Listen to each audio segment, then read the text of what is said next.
So, assalamualaikum guys. Hello everyone. Welcome back to my channel.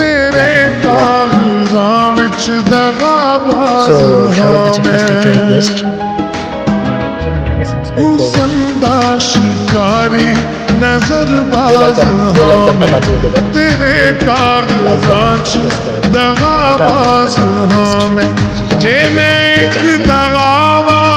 কমেন্টে জিজ্ঞেস করুন, আমি জানানোর চেষ্টা করবো না করে এবার এটা আমাদের গ্রামের একটা অংশ, মাঠের দিকে। সো গ্রামে মাঠ থেকে এটা স্বাভাবিক। এতটা সুন্দর একটা জায়গা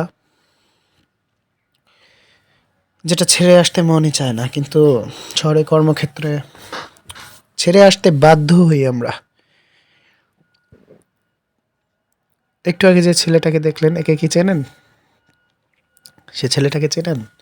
সে হচ্ছে আমার চ্যানেলের 3 বছর আগের ফার্স্ট ভিজিটর, অথবা এই যে দেখা যাচ্ছে সে হচ্ছে আমার প্রথম যে ভিডিওটা ছিল বড় বাড়ির ইন্ট্রোডিউসার। সে পরিচয় করে দিয়েছিল এবং দেখিয়ে দিয়েছিল, রাস্তা দেখিয়েছিল যে কতটা সুন্দর জায়গা হতে পারে একটা স্থান। তারা সেখানে থাকে, তারা চিনে, আমি চিনি না। ও হচ্ছে আমার কাজিন ব্রাদার, আমার মেজো খালার ছেলে, গ্রামে যে খালামণি থাকে তার ছেলে। সো গ্রাম এতটাই সুন্দর হয়, সেটা হয়তো গ্রামে গিয়ে না দেখলে বোঝা যায় না।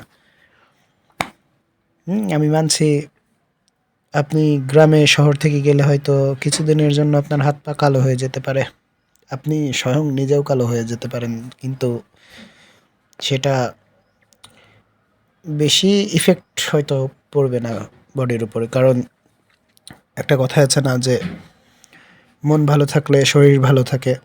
সো শরীর ভালো রাখতে হলে মনকে সুস্থ রাখা প্রয়োজন। দুটো সংমিশ্রণে একটা মানুষ সুস্থ থাকে। তো মন যদি ভালো করতে হয়, অবশ্যই আপনার গ্রামের দিকে যেতে হবে। আর আমি যতদূর দেখছি আমার গ্রামটা এতটাই সুন্দর যে আপনার একবার যে গিয়েছে সে আর ভুলতে পারিনি। মন ভোলানোর মতো জায়গা। আই থিঙ্ক দ্যাট জায়গাটা এমন যে একবার গেলে আপনি আর ফিরে আসতে চাইবেন না। কারণ ওই যে কথা আছে না, মন যেখানে টিকে যায় সেখান থেকে ফেরা দায়। সো আমাদের গ্রামে গেলে মন টিকে যায় ওখান থেকে আর আসতে মন চায় না। সো তারপরেও ফিরে আসতে হয় বারবার, কারণ কর্মক্ষেত্রে তো ফিরতেই হয়।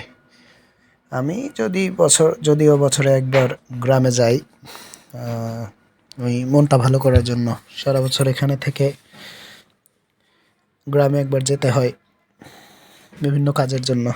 সো দ্যাট ওয়াজ এরকমই যে গ্রামে গেলে কি দেখা যায়। গ্রামে গেলে দেখা যায় কৃষক, মাঠ ঘাট, নদী নালা, খাল বিল, পুকুর, গাছপালা, পশু পাখির কিচিরমিচির এবং আরও বিভিন্ন জিনিস। গ্রামের মেঠো পথ, খেজুর রস, খেজুর গুড়। শীতের দিনে বিশেষ করে গ্রাম তার রূপ ফুটিয়ে তোলে। দেখুন, মেঠো পথের দুপাশে ধান ক্ষেত, সরিষা ক্ষেত এবং বিভিন্ন ফসলাদির ক্ষেত, মাঝে দিয়ে রাস্তা এবং গাছ, এবং হচ্ছে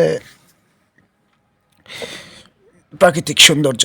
ওই দূরে দেখুন অনেকগুলো গাছ দাঁড়িয়ে আছে। কৃষক কাজ সেরে বাড়ি ফিরছে দুপুরে খাওয়া দাওয়ার জন্য, কেউ নামাজ পড়তে যাচ্ছে, হয়তো খেয়াল করেছেন গ্রামের।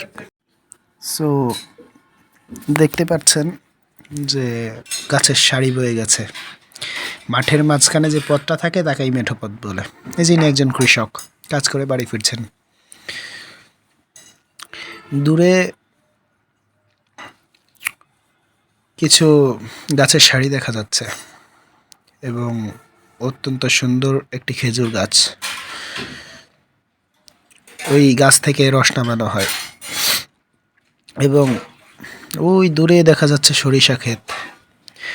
আমরা সামনে এগোবো এবং আপনার এখানে কৃত্রিম একটা পুকুর দেখা যাবে। পুকুর সাধারণত কৃত্রিমই হয়, তবে এই পুকুরটা এরকম হয়েছে কি যে আপনার ইট ভাটার জন্য মাটি কেটে নিয়ে গেছে। ওইখানে হচ্ছে আপনার গত বছরে দেখে আসছি। সো ওই যে দূরে পুকুরটা দেখা যাচ্ছে, গত বছর গিয়ে দেখেছিলাম যে পুকুরের ভিতরে হচ্ছে শুধুমাত্র পানি, বর্ষার পানি জমে গেছে। এখন হচ্ছে এটা পার্মানেন্ট পুকুরে পরিণত হয়েছে এবং এখানে মাছ পর্যন্ত ছাড়া হয়েছে। পুকুরের পানি খুবই ঠান্ডা থাকে। সাধারণত অন্যান্য পুকুরের পানি গরমের দিনে গরম হয়ে গেলেও এই পুকুরের পানি সর্বদাই ঠান্ডা থাকে। দেখা যাচ্ছে অল্প একটু পুকুর, কিন্তু এই পুকুর অনেকটাই গভীর। সো বারবার আমার ক্যামেরার সামনে হাত চলে আসছিলাম, বুঝতে পারিনি, ওই জন্য আমি আন্তরিকভাবে দুঃখিত। এখানে পানি অল্প থাকলেও ভিতরে গভীর, অনেকটাই গভীর। সো কমপক্ষে ওই পুকুরের ভিতরে 8-10 ফিট একটা লোক অনায়াসে তলায় যাবে। সো দূরে মাঠঘাট, কৃষকরা কাজ করছে এবং গাছপালা, এই নিয়ে গ্রামের প্রাকৃতিক সৌন্দর্য, যা শহরে থাকলে উপভোগ করা অসম্ভব, একেবারেই অসম্ভব। সো বুঝতে পারছেন কতটা মনোমুগ্ধকর এই পরিবেশ। আসসালামু আলাইকুম।